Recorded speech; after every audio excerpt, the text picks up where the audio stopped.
ito po ulit ang update natin para sa lagay ng ating panahon ngayong May 24 na kung saan sa ngayon ay wala po tayong binabantayan na anumang sama ng panahon sa loob at labas ng ating area of responsibility na maaari na makaapekto dito sa ating bansa sa susunod na mga araw, lalo na po ang isang LPA. Pero mayroon po ang easterlies na nagdudulot po ng mas maalinsangan na panahon na sinasabayan pa yan ng reach ng HPA na nasa silangan po ng Japan na yung reach po nito ay umaabot sa silangan ng Luzon na mas nagpapaalinsangan po ng panahon. Posible na aabot po sa 45 degrees Celsius ang heat index sa ilang bahagi ng ating bansa, kaya mag-ingat po tayo sa panganib na dulot po ng mainit na panahon. Ugaliin po natin lagi ang magdala ng tubig na inumin kung lalabas po tayo sa ating mga tahanan.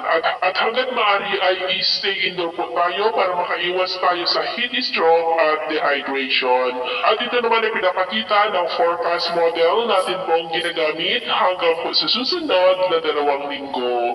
At sa lagay ng ating panahon, ngayong madaling araw ay maayos ang panahon sa malaking bahagi ng ating bansa. Pero may chance pa rin po ng mga isolated rains, ilang bahagi ng Quezon, Catanduanes, Sorsogon, Eastern Samar, ilang bahagi ng Leyte, Dilagat Island at Basilan.